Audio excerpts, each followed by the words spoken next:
Je ne sais pas si vous êtes comme moi. Parfois, on arrive ici à l'église et on se sent un peu tout croche. On se sent loin de Dieu. On se sent pas à notre meilleur. Je ne sais pas si ça vous arrive, mais moi, ça m'arrive. Et depuis que vous êtes ici ce matin, c'est bon que vous soyez là parce que peu importe l'état dans lequel vous êtes ce matin, l'état physique, l'état d'esprit, le message d'aujourd'hui, le texte qu'on va regarder ce matin, c'est bon pour chacun de nous. C'est bon pour chacun de nous et même pour moi-même. Mais avant d'aller direct dans le vif du sujet, on va se courber dans un mot de prière, puis on va remettre ce temps dans les mains de notre grand Dieu. Alors, Père éternel, Seigneur grand Dieu, merci pour ta fidélité envers nous, merci pour ta grâce, merci pour tes bontés qui se renouvellent chaque matin. Seigneur, merci de nous avoir laissé ta parole, qui est une boussole, qui est une lumière sur notre sentier. Et ta parole qui est utile pour enseigner, pour convaincre, pour corriger, pour instruire dans la justice, afin que l'homme et la femme de Dieu soient propres et accomplis à toute bonne œuvre. Seigneur, merci pour ta parole. On prie que ta parole puisse travailler dans nos cœurs. Enlève toute préoccupation à notre esprit et conduis-nous, Seigneur. Conduis-nous dans l'étude de ta parole ce matin. Et c'est au nom de ton Fils Jésus qu'on te prie pour ta gloire. Amen. OK, ce matin, notre lecture, c'est dans Marc. On continue toujours dans Marc. Et on est toujours dans le chapitre 1. On termine le chapitre 1 ce matin. Et on va regarder les versets 40 à 45. En Marc, c'est un beau chapitre, un beau livre, hein? Le livre de Marc, c'est un beau nom, hein? Alors, Marc 1, verset 40. Un lépreux vint à lui, se jetant à genoux, il lui dit d'un ton suppliant, « Si tu le veux, tu peux me rendre pur. » Jésus, ému de compassion, étendit la main, le toucha et dit, « Je le veux, sois pur. » Aussitôt, la lèpre le quitta, et il fut purifié. Jésus le renvoya sur le champ avec de sévères recommandations. Il lui dit, « Garde-toi de ne rien dire à personne, mais va te montrer au sacrificateur et offre pour ta purification ce que Moïse a prescrit, afin que cela leur serve de témoignage. » Mais cet homme, s'en étant allé, se mit à publier hautement la chose et à la divulguer, de sorte que Jésus ne pouvait plus rentrer publiquement dans une ville. Il se tenait dehors dans les lieux déserts, et l'on venait à lui de toutes parts. 6 versets, mais remplis de richesse.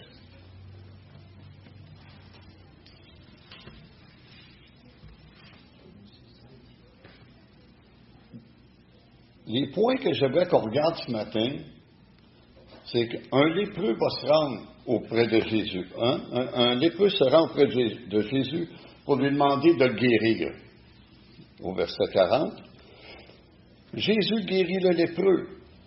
Verset 41, 42, Jésus fait 2 recommandations. Verset 43, 44, et le lépreux publie ouvertement sa guérison. Verset 45. Et l'idée principale que j'aimerais vous proposer ce matin, c'est puisque Jésus accueille favorablement celui qui vient à lui, allons à lui, peu importe l'état dans lequel nous nous trouvons, et il nous recevra. Je répète, puisque Jésus accueille favorablement celui qui vient à lui, allons à lui, peu importe l'état dans lequel nous nous trouvons, et il nous recevra. Donc, comme je disais d'entrée de jeu ce matin, on arrive ici, puis souvent on n'est pas à notre meilleur, des fois on a eu une semaine difficile, on se sent loin de Dieu, des fois on est malade, des fois c'est juste moralement on vit souvent des difficultés. Mais pour aller plus dans notre texte ce matin, j'aimerais qu'on regarde un peu, qu'on revienne un peu sur ce qui a été vu jusqu'à maintenant dans le chapitre 1. On a vu que Marc, dans les versets 1 à 8, il cite l'Ancien Testament, il cite Ésaïe 43 et Malachie 3.1, annonçant le ministère de Jean-Baptiste qui préparerait la venue du Seigneur en baptisant et en prêchant le baptême de repentance. Puis au verset 9 à 11, lors du baptême de Jésus par Jean-Baptiste, on voit la présence de la Trinité. Donc on voit vraiment que les trois personnes de Dieu sont là. On voit Dieu le Père, Dieu le Fils qui se fait baptiser et le Saint-Esprit qui arrive sous la forme d'une colombe. Par la suite, les versets 12 et 13, aussitôt après avoir été baptisé, Jésus est poussé dans le désert et il était poussé par l'Esprit, puis il passe 40 jours à être tenté dans le désert par Satan.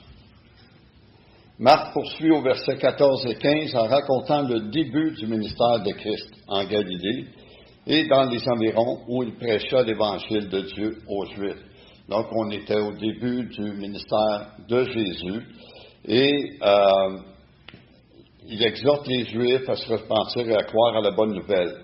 Puis au verset 16 à 20, Jésus commence à former son équipe. Il appelle les 4 premiers hommes qu'il va former afin qu'ils deviennent ses disciples. Donc, il appelle Simon, André, puis les 2 fils de Zébédée, Jacques et Jean. Puis ensuite, au verset 21 à 34, Jésus se rend à Capernaum, où il continue son ministère. Il entre dans une synagogue le jour du sabbat. Il se met à enseigner comme ayant autorité. Dans la synagogue le jour du sabbat, Jésus va guérir un homme qui a un esprit impur. En sortant de la synagogue, Jésus se rend chez Simon et André, puis guérit la belle-mère de Simon. Et Jésus guérit beaucoup d'autres malades qu'on lui amena. C'est ça, les versets 35 à 39, Jésus retourne en Galilée, où il prêche dans les synagogues et il chasse des démons. Et ça nous amène à notre texte de ce matin. Je ne sais pas pour vous, je ne sais pas si ça vous est déjà arrivé de vous sentir rejeté ou non désiré à un certain moment donné. Moi, ça m'est arrivé à quelques occasions, même je pourrais dire souvent, mais je ne veux pas exagérer, mais moi, j'aime participer à des sports d'équipe. Moi, j'aime ça. Mais, comme je ne suis pas très bon, je suis rarement le premier à être choisi.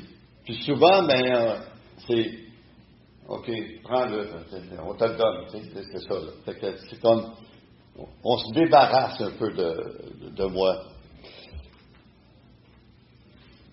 Donc, c'est un peu difficile de se sentir un peu rejeté ou non désiré.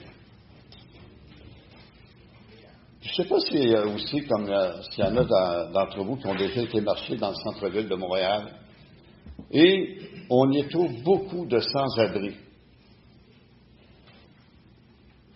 Comment est notre réaction face aux sans-abri? Hein? Est-ce qu'on est porté à aller vers eux automatiquement? Ou si on a tendance à détourner le regard pour pas avoir une interaction avec eux autres, et aussi pour pas se sentir coupable de rien leur donner. Hein? Nos motifs, comment est-ce qu'on agit avec ça? Notre texte d'aujourd'hui nous présente un peu un personnage comme un sans-abri, mais encore un peu plus grave. Sa situation est un peu plus grave. Si on regarde au verset 40, un lépreux vient à Jésus, un lépreux vient à lui, se jetant à genoux, et lui dit d'un ton suppliant, « Si tu le veux, tu peux me rendre pur. » Déjà, juste dans ce verset-là, il y a beaucoup de choses à dire, énormément de choses. Donc, Jésus est de retour en Galilée, il prêche dans les synagogues, il guérit beaucoup de malades, et là, il arrive ce lépreux qui vient se mettre à genoux aux pieds de Jésus, puis le supplie. Et on sait que la Galilée, c'était pas une grande ville, mais c'était une vaste région qui était plutôt rurale puis désertique. Et puis, à l'époque de Jésus, cette province-là, c'était pas mal agricole. C'était des villages agricoles, c'était l'agriculture, c'était pas de la grosse population qui était là.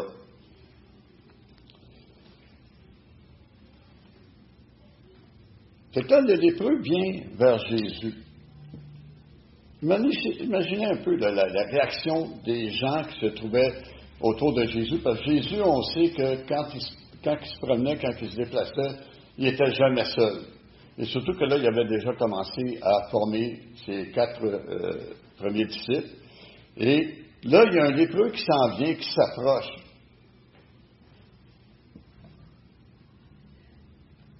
Dans le contexte culturel de l'époque, c'était pas banal. Parce que si on revient dans l'Ancien Testament, dans Lévitique, un lépreux, il était exclu de la société. On pourrait lire Lévitique 13, mais Lévitique 13, 14, 15, et ça parle des recommandations par rapport aux lépreux. Puis un lépreux est considéré comme impur.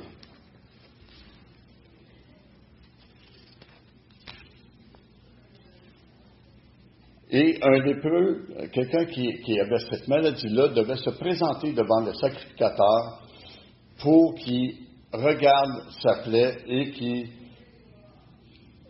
donne le diagnostic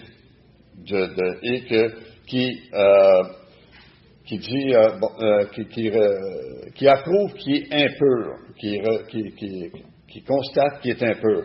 Cet homme est un homme lépreux, il est impur, verset 44 du chapitre 13.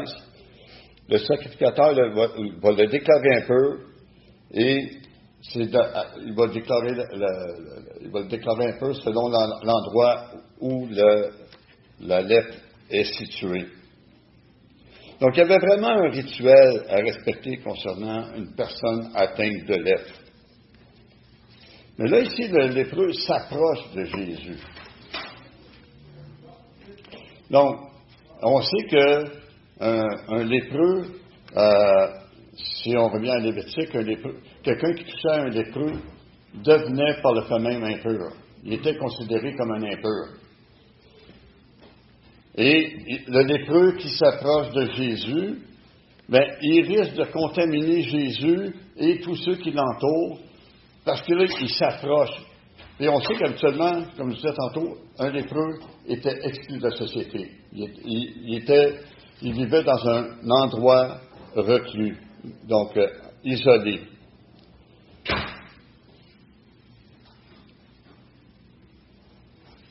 Mais Dieu est saint, et pour s'approcher de sa présence, il est impératif de se trouver dans un état de pureté. Donc Jésus est Dieu, et là, il y a ce lépreux, cet impur, qui s'approche de Dieu. Il n'a pas attendu d'être pur avant de s'approcher de Dieu. Il s'est approché de Dieu dans l'état dans lequel il était. Puisque Jésus accueille favorablement celui qui vient à lui, allons à lui, peu importe l'état dans lequel nous nous trouvons, et il nous recevra.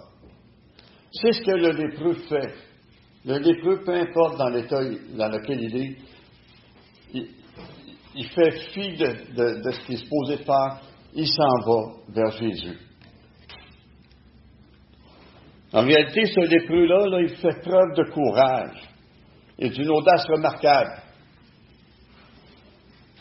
Parce que comme je disais, malgré le fait qu'un lépreux n'était pas bienvenu dans une ville ou dans un village, il se rend quand même au pied de Jésus. Habituellement, un lépreux, ça habite à l'extérieur de la ville, à l'extérieur, dans un endroit isolé. Et souvent, il va y avoir d'autres lépreux qui vont être avec lui, mais ils sont exclus. Des fois, c'est dans une caverne, des fois, c'est dans un campement complètement isolé. Et souvent, ils vivaient là jusqu'à leur mort, isolés de tous, de leur famille, de la société.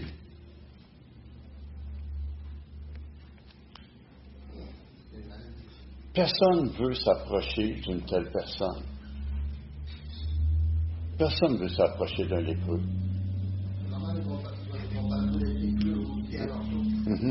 Tiens, on parlait juste tantôt de mendiants, les sans-abri, que souvent on fait juste détourner le regard. Mais ça, c'est rien comparé de ce que le lépreux vivait, de ce que l'état du lépreux. Et là, le lépreux fait une chose. Il se rend jusqu'à Jésus, puis là, il se met à genoux. Il se jette à genoux aux pieds de Jésus. Il s'abaisse aux pieds de Jésus. Puis il lui dit d'un ton suppliant, « Si tu le veux, tu peux me rendre pur. » Donc, quand le lépreux s'agenouille aux pieds de Jésus, c'est comme il reconnaît son état et il s'humilie devant Jésus. Il reconnaît la grandeur de Dieu. Et ici, en même temps, je ne sais pas si vous avez remarqué,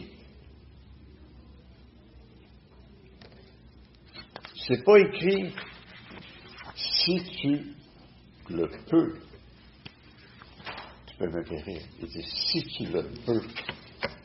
Donc, le lépreux savait que Jésus avait la capacité de le guérir si c'était sa volonté. Parce qu'il dit, si tu le peux, si tu le veux, tu peux me guérir. Il y avait la foi que Jésus avait la capacité et de le rendre pur. Mais là, dans ce texte-là, il se passe encore quelque chose vraiment d'inhabituel. Déjà, qu'un lépreux vienne auprès de Jésus, qu'un lépreux vienne parmi le monde, il y a une chose vraiment inhabituelle que Jésus va faire. Il y a une action que Jésus va faire. Et ça m'amène à mon deuxième point, quand Jésus guérit le lépreux. Donc Jésus, il veut de compassion, il tendit la main, le toucha et dit, « Je le veux, sois pur. » Aussitôt, la lèpre le quitta et il fut purifié. Donc, malgré la condition du lépreux, Jésus l'accueille favorablement. Comme je vous disais tantôt, peu importe dans l'état dans lequel vous vous trouvez ce matin, vous vous sentez loin de Dieu, vous êtes malade, vous vous sentez loin de Dieu, Jésus, on peut aller vers lui et il nous accueille favorablement comme il fait avec le lépreux.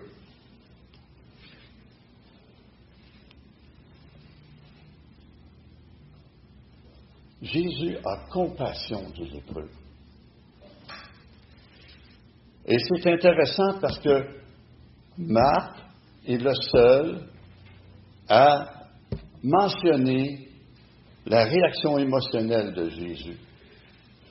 Parce que le récit, on le retrouve dans Matthieu, on le retrouve dans Luc, mais la compassion, le mot compassion, la réaction émotionnelle de Jésus, on ne le retrouve seulement que dans Marc.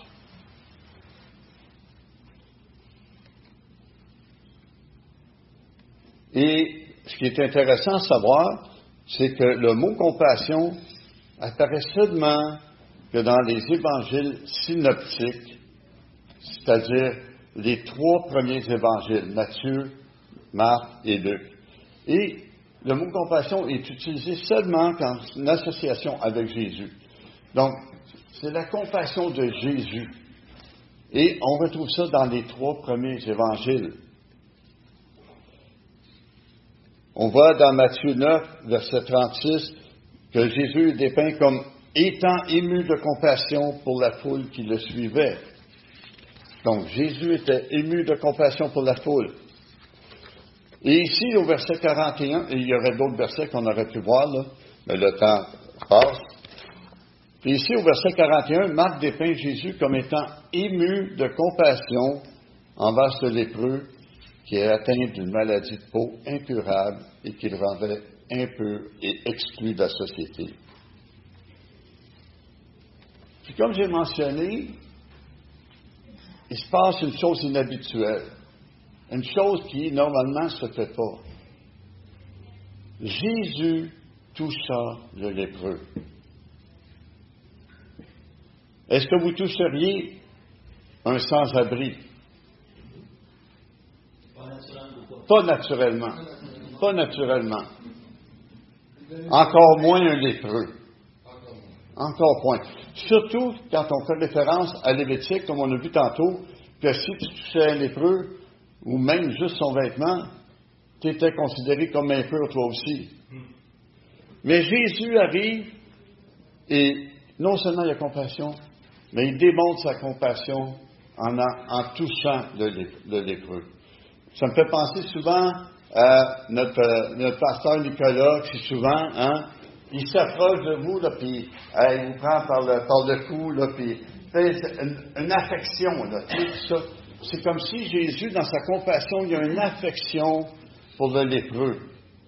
Il n'est pas rejeté, il ne le rejette pas. Au contraire, il l'amène à lui, il le touche. Pourtant, c'est un exclu de la société, même de sa famille. Mais Jésus l'accueille favorablement et il le touche. Oui. Mais en le touchant, selon la loi, Jésus devenait impur aussi. Exactement. Hein? Mais Jésus ne peut pas devenir impur parce que c'est Dieu. On sait. On le sait. On le sait. Hein? Donc, puis on sait que même les rabbins qui ne touchaient pas les lépreux, de peur de devenir impurs, puis de ne plus être aptes ou être impropres à présider aux cérémonies. Et selon Lévitique 15, Jésus, en touchant le lépreux, devenait impur, comme on dit. C'est ça. Mais il ne faut pas oublier que Jésus, tout en étant pleinement homme, est aussi pleinement Dieu. Et selon les évangiles, Jésus n'est pas devenu impur en touchant le lépreux. En fait, c'est l'inverse qui s'est passé. C'est vraiment l'inverse qui s'est passé. Sa sainteté et son pouvoir guérisseur ont guéri et purifié le lépreux. Donc, c'est pas Jésus qui est devenu impur, mais en fait, c'est par la sainteté de Jésus, c'est le lépreux qui est devenu pur. C'est-tu pas une bonne nouvelle? Hein? C'est-tu pas une bonne nouvelle?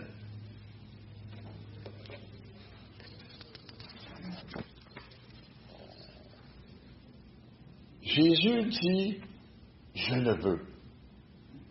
Je le veux. Sois pur. Donc Jésus, non seulement il accueille favorablement le lépreux, non seulement il le touche, mais il accueille sa requête. Il accueille sa demande. Il dit, je le veux, sois pur. Imaginez un peu la réaction là, du lépreux qui reçoit là, ça de la part de Jésus. Je le veux, sois pur. Il ne devait pas être sans douter un peu, mais par la foi, il s'est approché de Jésus. Tout est une question de foi. Donc, imaginez un peu la réaction. Hein? Donc, Jésus touche le lépreux, il lui dit, je le veux, sois pur. Et 7 jours plus tard, la lèpre est partie, il fut purifié. Hein? Tout de suite. Tout de suite. Il fallait Hein? qu'il donne quelque chose pour qu'il soit guéri. Ah, il fallait qu'il donne quelque chose. Hein? Non, je voulais voir si vous suiviez. Mais c'est ça, hein? C'est pas plus tard. C'était pas, ça va, avec un processus ou un rituel, tu vas être guéri. C'est aussitôt la lèpre le quitta et il fut purifié. Ça a été une guérison instantanée, une purification instantanée. Pas de rituel.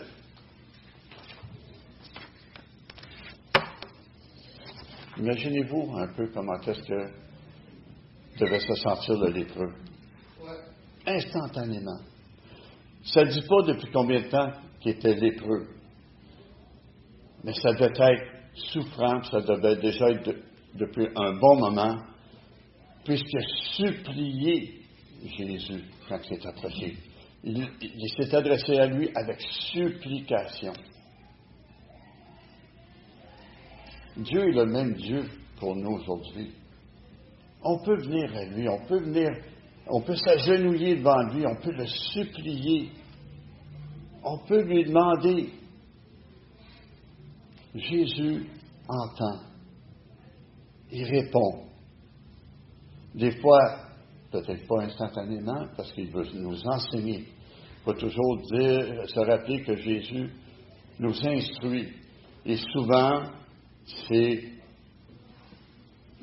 comme Jacques 1 qui dit, considéré comme un sujet de joie parfaite et diverses épreuves. Des fois, Dieu veut nous faire passer par l'épreuve, parce que l'épreuve produit la patience. L'épreuve de notre foi produit la patience.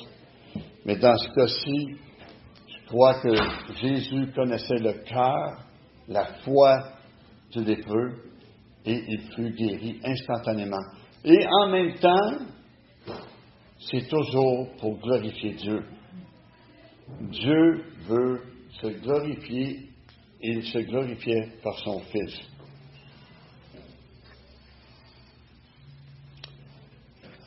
Ça nous amène à le troisième point, que Jésus fait 2 recommandations aux lépreux.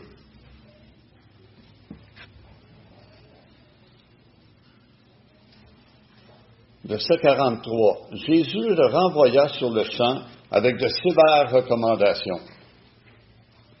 Donc, ce n'est pas des petites recommandations légères, là, à prendre à la légère. De sévères recommandations. Et il lui dit, garde-toi de ne rien dire à personne, mais va te montrer au sacrificateur et offre pour ta purification ce que Moïse a prescrit, afin que cela leur serve de témoignage. Donc, au verset 44, Jésus renvoie le lépreux.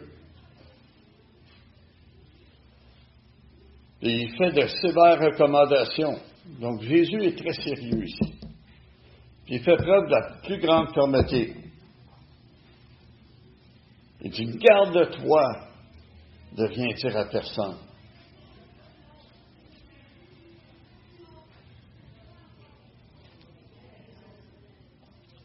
Ce qui s'apprête à demander aux lépreux, c'est une importance extrême. La première recommandation qu'il fait, c'est ne dis rien à personne. C'est intéressant de voir que jusqu'à maintenant, dans le chapitre 1 de Marc, c'est à des démons que Jésus interdisait de parler puis de révéler publiquement son identité.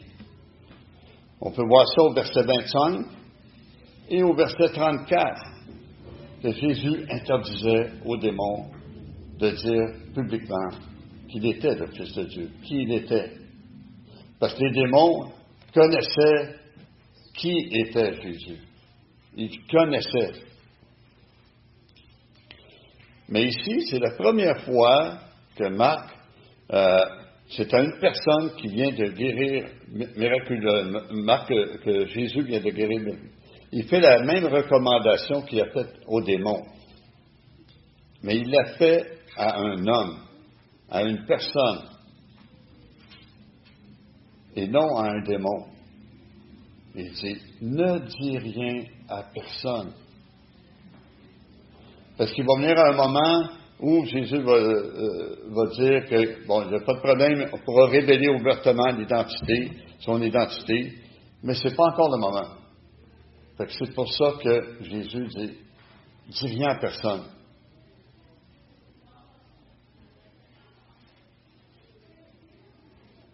Il dit, va te montrer au sacrificateur. Alors, pourquoi le lépreux devait aller se faire examiner par le sacrificateur?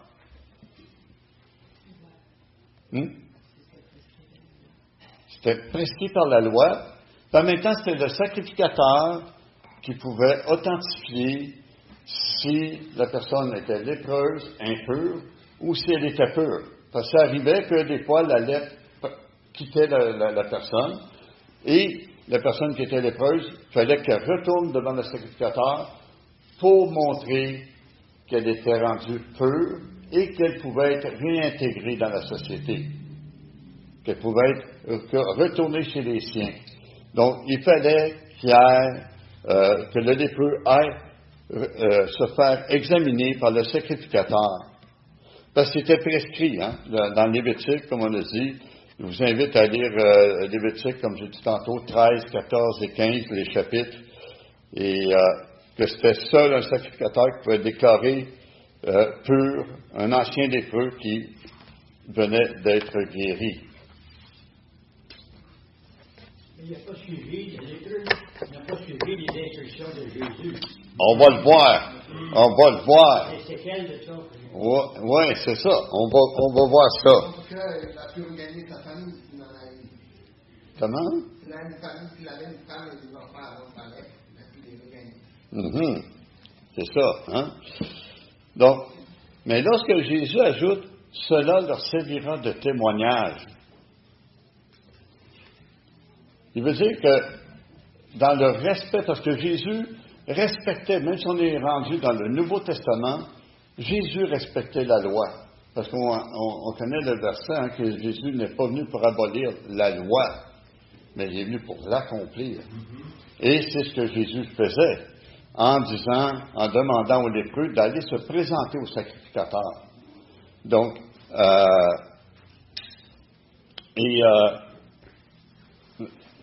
cela leur servira de témoignage. Donc, c'est ça, ça veut dire que Jésus respectait la démarche préconisée dans le Lévitique. Et que ça pour servir de témoignage aux prêtres et au peuple juif qui constateront que cet homme est bel et bien guéri et qu'il peut donc être pleinement réintégré dans la société car il n'est plus impur. Donc, Jésus honore la loi de l'Ancien Testament dans cette situation-là. Et cette loi-là venait de qui? Venait du Père. Parce que c'était l'Éternel qui a donné cette loi-là à Moïse. Donc, ça venait du Père. Donc, Jésus était soumis à la loi que le Père avait prescrite. Mais surtout, il prend en cœur l'avenir culturel et social de cet homme et sa réhabilitation familiale, sociale et religieuse. Donc, Jésus a à cœur. Jésus a à cœur des personnes. Jésus a à cœur le cœur des âmes des gens. Et il ne veut pas leur mal. Il veut les intégrer. Mais ce qu'il veut surtout, c'est les amener à lui. C'est pour ça qu'il a accueilli favorablement le lépreux.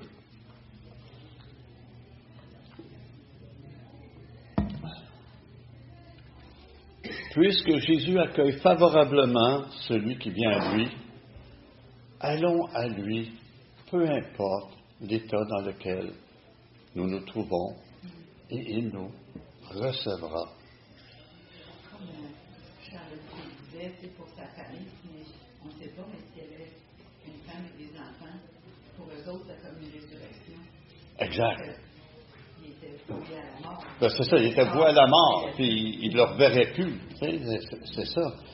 Et là, soudainement, il est guéri, il est réintégré dans la société, dans sa famille. Oui, Pierre. Dans la mesure où il était séparé d'eux autres, il était déjà mort.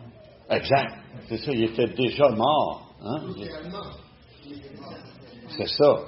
Et quand il était exclu, comme je mentionnais tantôt, il était là, il était exclu, puis il vivait dans un campement ou dans une grotte jusqu'à leur mort, jusqu'à temps que... Et c'est ça, il était exclu, il vivait dans l'isolement. Et souvent, les seules personnes qu'il y avait dans son entourage, c'était d'autres lépreux. C'était une situation, une condition très difficile, qu'on peut difficilement s'imaginer, mais être exclu de la société, de plus voir personne, de plus... Tu sais, tu as une famille, des enfants, et là, en plus, tu es considéré comme impur. Et souvent, c'était rattaché au péché. L'impureté était souvent rattachée au péché. Donc, imaginez-vous l'étiquette qui était apposée sur ce lépreux. Oui, Roy. Moi aussi, j'aimerais voir que toute la société proche à lui, sa famille, les gens qui connaissaient, il a été mis à l'épreuve aussi. Oui. Parce que quand on est drogadicte, on accepte le Seigneur, et on vient à la famille dit non, je ne crois pas, peut-être il continue à faire ces mauvaises choses. Les gens, vous les voyez guéris, mais est-ce que je ne sais pas si les gens tout de suite allaient l'embrasser. Oui, il s'est confronté aussi, tous les gens qui étaient proches de lui, ils ont pu se confronter à une sorte d'épreuve de la foi aussi. Exact. Immédiat. Plus tard, peut-être, c'était plus facile, mais immédiatement. Immédiatement, c'est ça. Il croyait qu'il était guéri, même s'il ne voyait pas les marques. C'est ça, hein. Quelqu'un qui, juste ici dans l'église, quelqu'un qui a un bon rhume, là, puis qui tousse, puis il revient la semaine d'après, puis il dit que, je suis guéri, puis là, attends un peu, je suis pas trop sûr, garde un petit peu, on va attendre une autre semaine, tu sais. Fait que c'est ça, hein. Oui, tu as raison, Roy. Ça n'a pas dû être instantané. Même si ça avait été authentifié par le sacrificateur qui était rendu pur, oui, il va y avoir quand même une certaine crainte, une certaine réticence par rapport à ça, tu sais, de s'approcher du lépreux, tu sais, qui était guéri. Mais quelle a été la réaction du lépreux suite à sa guérison et aux recommandations de Jésus? Ça nous amène à mon 4e point. Verset 45. Mais cet homme, s'en étant allé, se mit à publier hautement la chose et à la divulguer, de sorte que Jésus ne pouvait plus entrer publiquement dans une ville.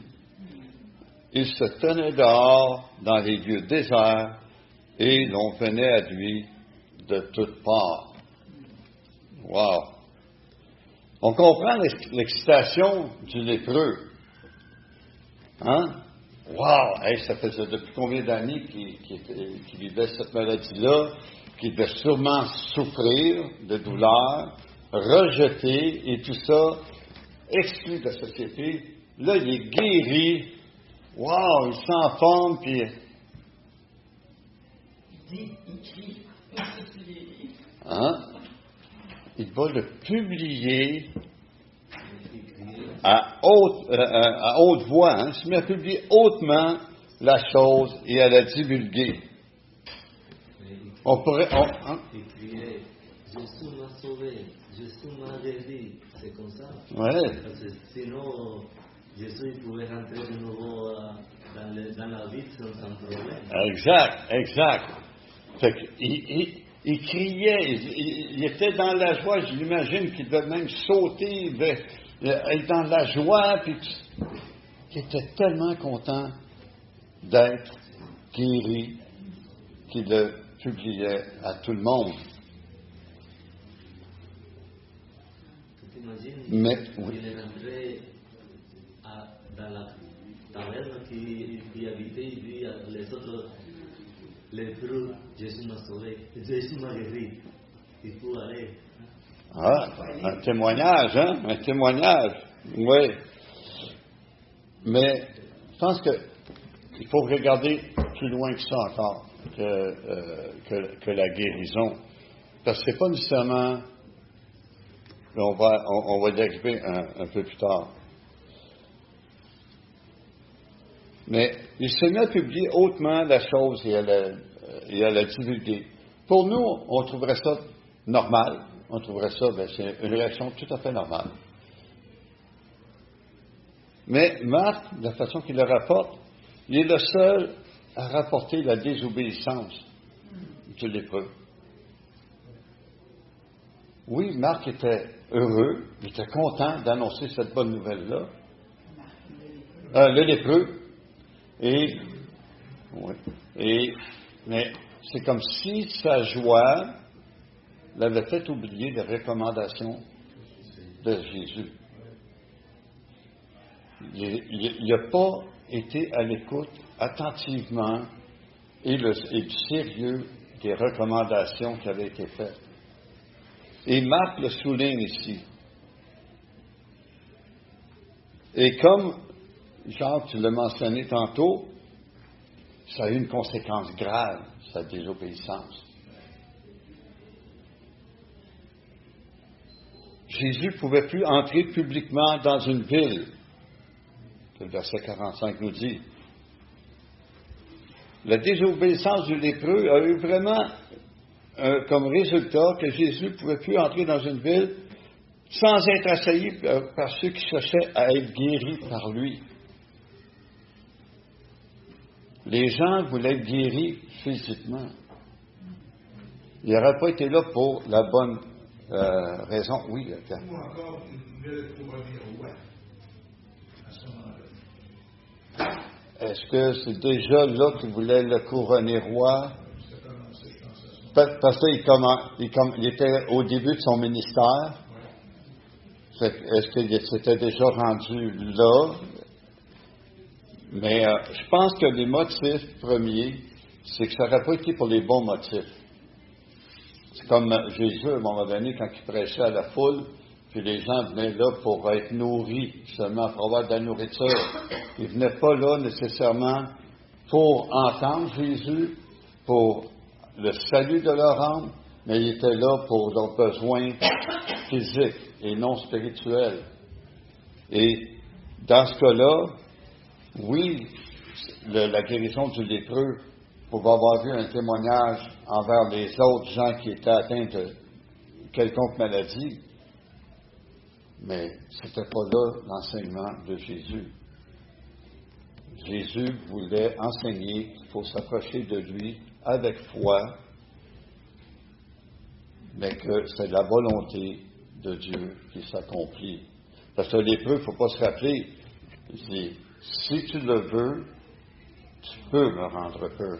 Donc encore là, le lépreux s'est approché de Jésus avec humilité. Pas, mais Jésus, guéris-moi, guéris-moi. Non, si tu le veux, tu peux me rendre peu. C'était selon sa volonté. Et encore là, la foule qui se rassemblait auprès de Jésus, suite à la guérison du lépreux, venait là pour être guéri physiquement. Il venait là pour un besoin physique et non spirituel, nécessairement. Ça se peut qu'il a eu la foi qu'il soit sauvé. Ça se peut que le lépreux a eu la foi et qu'il a été sauvé, parce qu'il faut déjà une grande foi pour penser que Jésus peut te guérir. Moi, les gens que j'ai dit, plus que quelqu'un d'humain.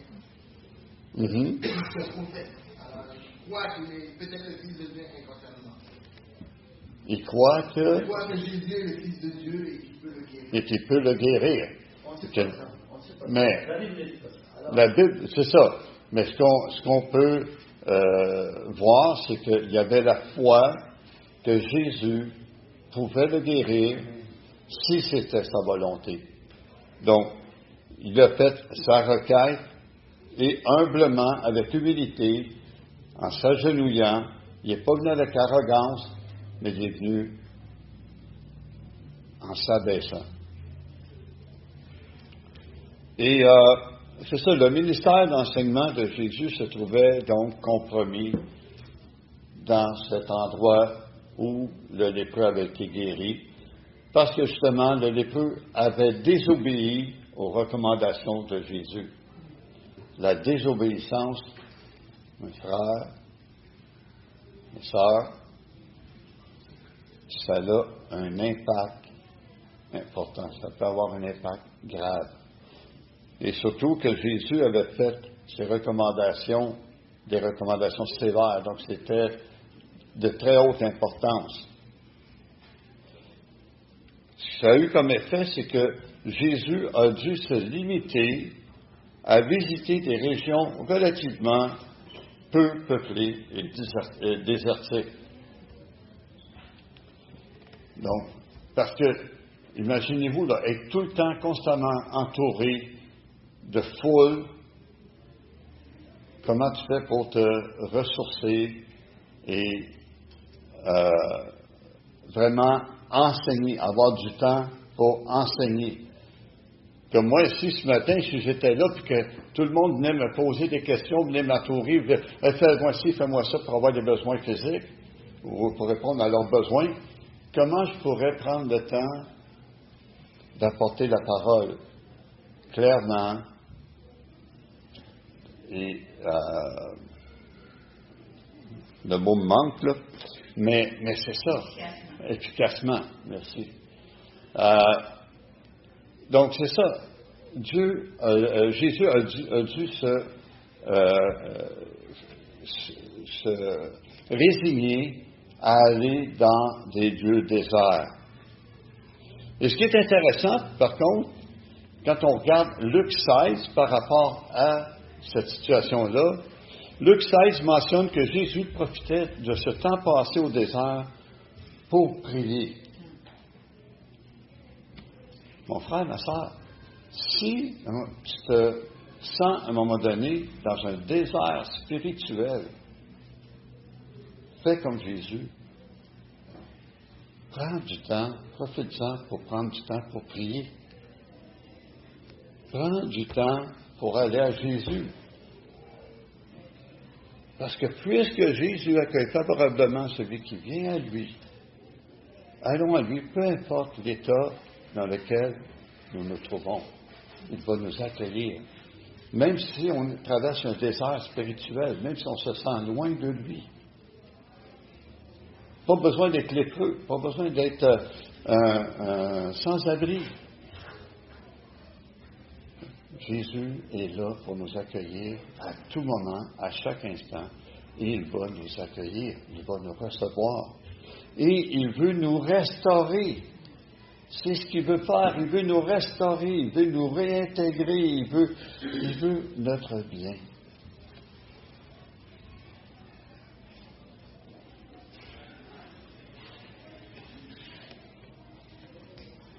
Donc, en conclusion, comment est-ce qu'on pourrait penser que le lépreux s'est senti dans sa relation avec Dieu? Parce que quand on regarde ça, c'est une relation avec Dieu, avec Jésus. C'est-à-dire, comment est-ce qu'il s'est senti dans sa relation avec Jésus? Premièrement, on peut voir qu'il s'est senti accueilli. Hein? Il a dû se sentir accueilli. Il s'est senti écouté. Sa requête a été exaucée. Hein? Jésus a exaucé sa requête. Qu'est-ce que ça a eu comme effet? Il était joyeux. Hein? Il était joyeux. Oui, sa joie l'a amené à la désobéissance parce qu'il n'a comme pas porté attention au sérieux des recommandations. Mais il était joyeux. Et Jésus veut qu'on soit dans la joie. Il a été purifié. Il a été restauré. Il a été libéré. Il a été libéré. Fait que si tu es ici ce matin et que tu te sens tout croche, que tu ne te sens pas peur devant Dieu, que tu te sens loin de lui, N'oublie pas que puisque Jésus accueille favorablement celui qui vient à lui, allons à lui, peu importe l'état dans lequel on est, et il va nous recevoir. Et il va nous réintégrer. Il va nous prendre dans ses bras. Il va nous toucher. Il va toucher notre cœur. Allons à lui. N'hésitons pas.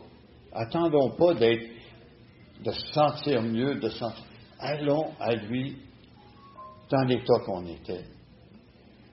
Un bon exemple que je pourrais donner aussi, c'est lisez les psaumes. Regardez David, comment est-ce qu'il priait, comment est-ce qu'il s'adressait à l'Éternel. Il y avait des moments qu'il se sentait tout croche, il y a des moments qu'il se sentait loin de Dieu, il y a des moments qu'il se sentait même abandonné de Diil y a des tantôt aussi qu'il se sentait dans la joie, qu'il se sentait que l'Éternel était avec lui. On voit toutes les émotions, on voit tout l'état d'esprit dans lequel David était. Et ça identifie chacun de nous. Donc, mon frère, ma sœur, allons à Jésus. Allons à lui.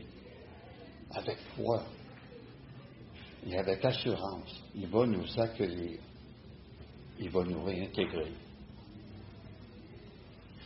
Alors, que Dieu bénisse sa parole. Terminons par la prière. Seigneur Dieu, merci. Merci pour ta parole qui nous réconforte, qui nous fait du bien. Seigneur, oui, tu veux nous restaurer. Seigneur, tu veux nous accueillir, tu nous écoutes. Seigneur, tu veux nous libérer. Merci, Seigneur, pour ce passage ce matin, pour cet exemple du lépreux que tu as accueilli, que tu as écouté, que tu as même touché. Seigneur, qu'on puisse se laisser toucher par toi. Viens toucher nos cœurs, qu'on puisse aller à toi humblement et avec foi. Père, garde-nous et garde nos cœurs ce matin pour le culte et dispose encore nos cœurs à entendre ce que tu auras à nous dire et dirige-nous pour le reste de cette journée. Et c'est au nom de ton Fils Jésus qu'on te prie pour ta gloire. Amen.